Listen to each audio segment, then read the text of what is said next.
Hello friends, स्वागत है आपका सुनमा ट्यूटोरियल के एक और नए वीडियो में। इस वीडियो में हम लोग पढ़ेंगे फ्रैंकलिन डी रूजवेल्ट की विदेश नीति की विवेचना कीजिए। ठीक है, या राष्ट्रपति एफडी होगा, एचडी नहीं। एफडी रूजवेल्ट की विदेश नीति का वर्णन करें। ठीक है, ये जो रूजवेल्ट था जो वहाँ अमेरिका का राष्ट्रपति था, ठीक है, इनकी विदेश नीति क्या थी उसी के बारे में इस वीडियो में हम लोग पढ़ने जा रहे हैं।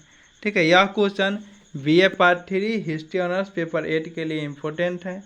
मेरे टॉप 10 जो क्वेश्चन मैं आपको कराया हूँ उसमें के ये 7वां क्वेश्चन का आंसर मैं यहाँ पे करा रहा हूँ।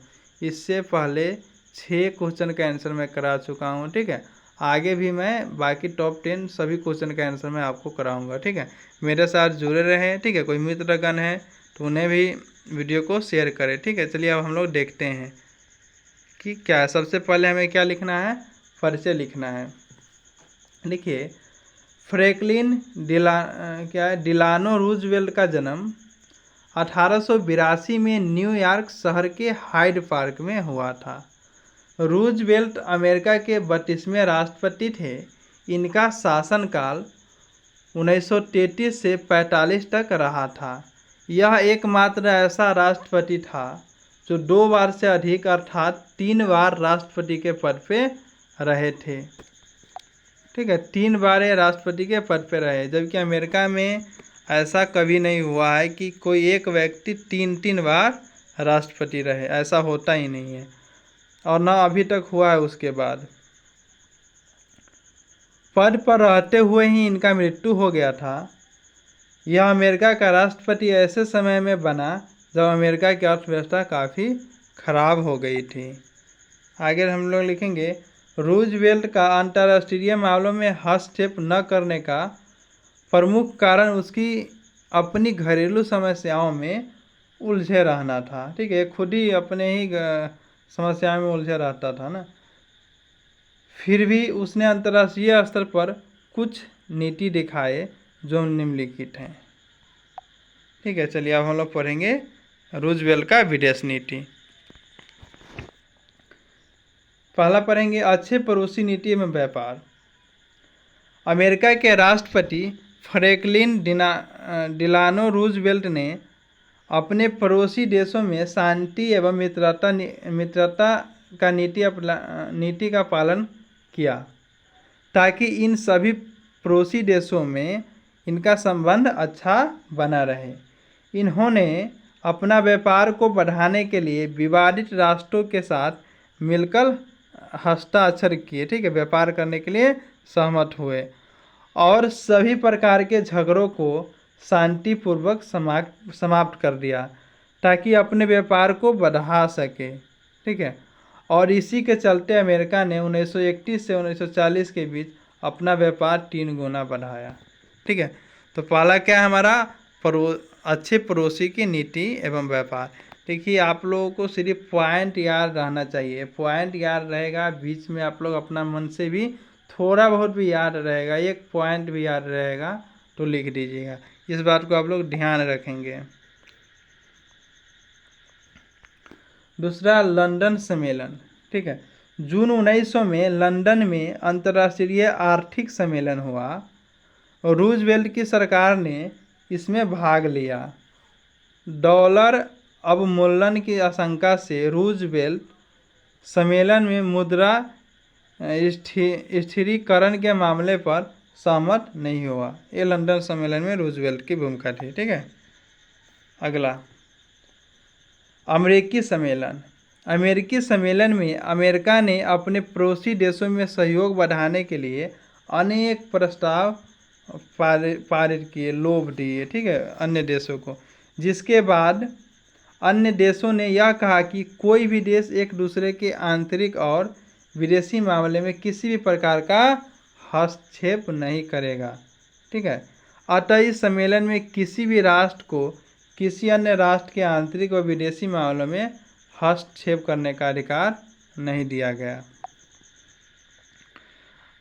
अगला है इनके विदेश नीति के तहत लीमा सम्मेलन। ठीक है, लीमा सम्मेलन को हम लोग पढ़ेंगे।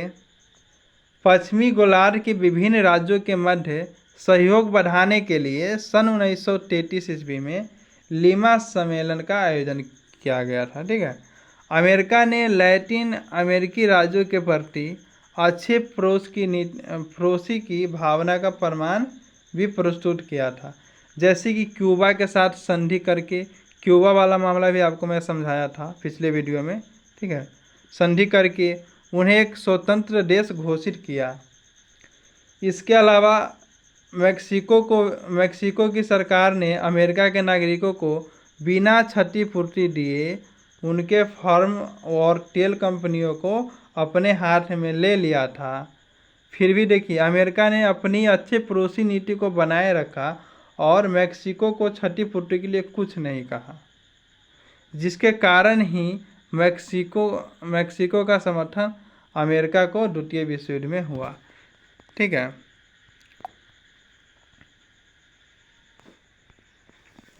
ये अमेरिका का जो भी राष्ट्रपति हुए उस समय वो सब दूरदर्शी थे। ठीक है, अगला है विदेश नीति के तहत यूरोपीय नीति। फ्रैंकलिन रूजवेल्ट के यूरोपीय नीति तटस्थता की नीति थी। तटस्थता हम आपको समझा चुके हैं कई बार। तटस्थता क्या होता है कि किसी से कहीं भी युद्ध हो रहा है तो उसमें शामिल ना होना। ठीक है, किसी के साथ ना देना, अलग रहना, ये होता है तटस्थता। तटस्थता का अर्थ होता है किसी का साथ या सहयोग न देना। अमेरिका ने तटस्थता की नीति को बनाए रखा और किसी को भी युद्ध में साथ नहीं दिया। यूरोपीय और अन्य देशों के बीच जो संधि हुआ था उसका पालन कोई भी राष्ट्र नहीं कर रहा था।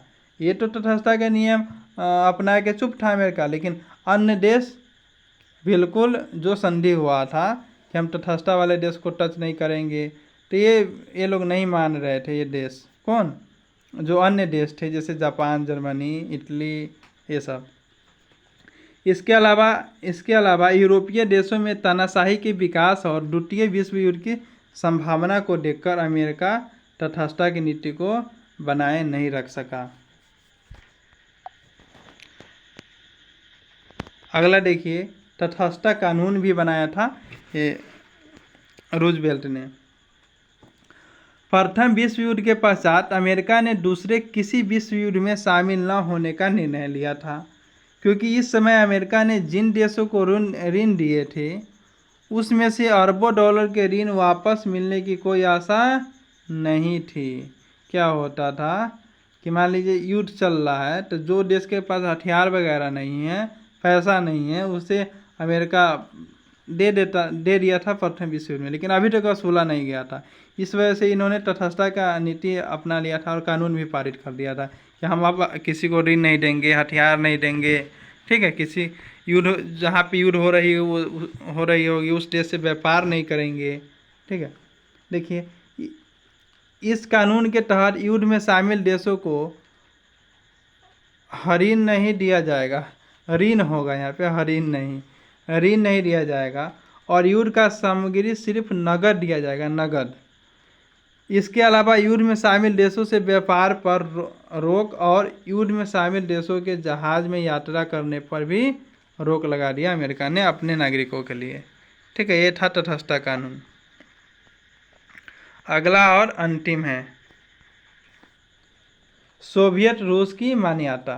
ठीक है, अंतर्राष्ट्रीय मंच पर अपनी सक्रियता बनाए रखने हेतु रूजवेल्ट ने 1933 में सोवियत रूस को मान्यता दे दी। पहले मान्यता नहीं दे रहा था सोवियत संघ को। ठीक है, रूस ने मैत्रीपूर्ण व्यवहार अपनाने का एक कारण यह भी था कि रूस की सरकार पूर्णतः स्थापित थी तथा जापान के बढ़े हुए प्रभाव को रोकने में असमर्थ थी। ठीक है, तो ये था रूजवेल्ट के विदेश नीति।